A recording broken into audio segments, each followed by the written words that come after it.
de l'abbé Drac de l'harmonie entre l'Église et la synagogue, suite de la note 30.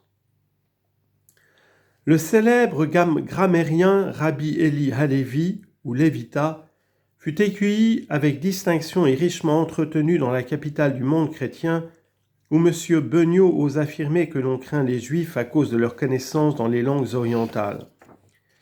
Les plus éminents princes de l'Église se faisaient ses disciples dans la langue hébraïque, entre lesquels le cardinal Gilles se distinguait par ses progrès dans l'hébreu et par ses générosités envers le grammairien juif qu'il a gardé avec sa famille pendant 10 ans dans son palais.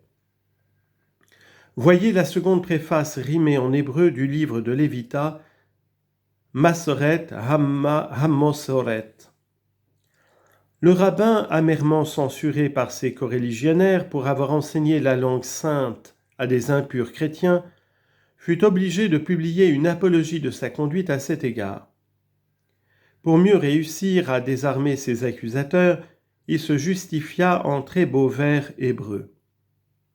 Il soutient que ce n'est pas un péché d'enseigner l'hébreu à un édomite, à savoir un chrétien, ou à un ismaélite, à savoir un mahométan, pourvu qu'on s'abstienne de les initier dans la connaissance de la loi de Dieu. Et puisque nous en sommes là, réglons de suite un compte avec le protestant Buxtorf.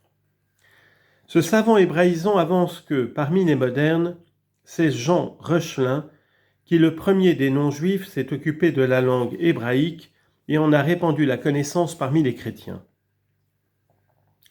Christianorum primum, Johannes Camnionem, anno circinter, Studium Hebraicum inter Christianos illustrasse et propagasse. Le simple énoncé de cette proposition en fait voir la fausseté. Il suffit d'en remarquer la date. Reuchlin mourut en 1522.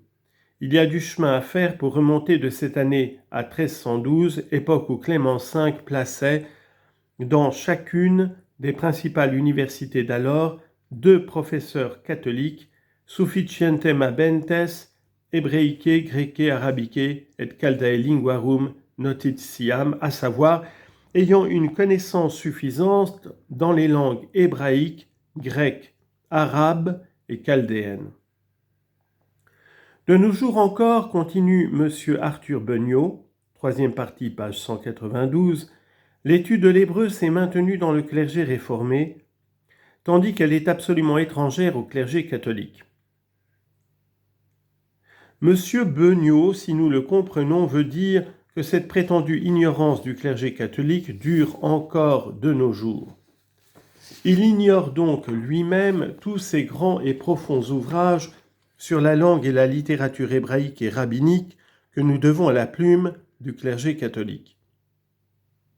Les bénédictins Nicolas de Lyra, Six de Sienne, Santès Pagnin, dont la version du texte hébreu a été insérée dans la polyglotte de Londres parce que les éditeurs protestants n'en trouvaient pas de meilleur, et dont le grand hébraïsant Gesenius, à une époque où la linguistique orientale avait fait de si grands progrès, admirait le dictionnaire hébreu. Raymond Martin, auteur du Pugio Fidei. Le grand Bellarmin, jésuite, dont la grammaire hébraïque est à notre sens une des meilleures qui existent. Le franciscain Galatin, auteur des Arcana Catholicae Veritatis. Le cistercien Bartolocci.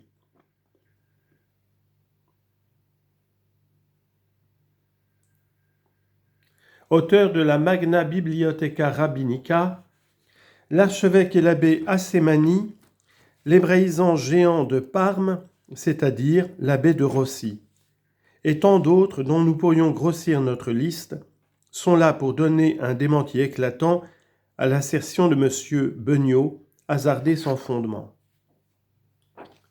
Quant au clergé catholique de nos jours, il y aurait une belle pénitence à imposer à M. Beugnot. Ce serait de l'obliger à réciter seulement une fois par jour la kyrielle des noms de tous les ecclésiastiques hébraïsants. Comme nos lecteurs ne doivent pas être enveloppés dans la sentence à porter contre la malveillante inexactitude de M. Beugnot, nous nous bornerons à quelques noms. Le chef du clergé de nos jours et de l'Église universelle, Saint Grégoire XVI, lit et explique à livre ouvert non seulement l'hébreu en prose, mais aussi les vers hébreux, et lors de la composition de l'ouvrage Les Juifs d'Occident, il était déjà connu comme très habile dans la langue sainte. Le digne premier ministre de ce grand pape, le cardinal Lambruschini, a rempli longtemps avec distinction une chaire d'hébreu dans l'ordre des Barnabites auquel il appartient. Les noms de son éminence le cardinal Maille, membre étranger de l'Institut de France, et du chevalier abbé Perron sont trop célèbres dans tout le monde civilisé pour qu'il soit besoin de faire l'énumération de leurs vastes connaissances en matière d'érudition orientale. Le vénérable supérieur général de la congrégation de Saint-Sulpice, le savant anglais Monseigneur Wiseman, évêque catholique, l'abbé Lanchi, professeur à l'université de Rome, le révérend père Ungarelli, barnabite, auteur de l'Interpretatio Obeliscorum Urbis, l'abbé Gler, doyen de la faculté de théologie de Paris, dont les connaissances hébraïques sont plus consciencieuses que celles de Gesenius même, l'abbé Fillon et l'abbé Bercy, deux élèves distingués de M. Quatremer, l'abbé Belen, professeur à l'Université catholique de Louvain, l'abbé Bargès, professeur d'hébreu à la Sorbonne, et bien d'autres prêtres catholiques orientalistes, et surtout hébraïsants fort distingués, sont des noms que la véritable Église peut présenter avec orgueil à ses amis et à ses ennemis. D'un autre côté, il s'en faut vraiment que l'étude de l'hébreu se soit maintenue dans ce que M. Beugnot appelle le clergé réformé, mot vide de sens. On lit en note. Il n'est pas de la nature de la réforme d'avoir des prêtres. Sans sacrifice et sans le pouvoir de remettre les péchés dans le sacrement de pénitence, qu'aurait-il à faire ? Le baptême, ou elle le néglige, ou le plus souvent l'administre mal. D'ailleurs, tout le monde peut conférer valablement ce sacrement, même un juif ou un païen. Les autres sacrements n'existent pas pour la réforme. Fin de note.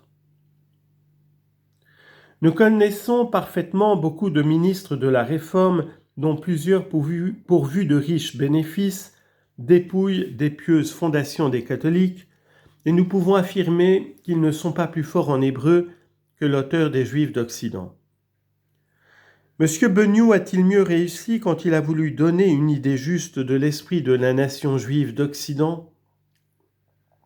Nous pensons avoir résolu cette question dans l'ouvrage où nous examinons la valeur des décisions doctrinales du Sanhédrin de 1807, ouvrage dont la publication a été retardée jusqu'à présent par notre longue absence de Paris. Fin de la note 30.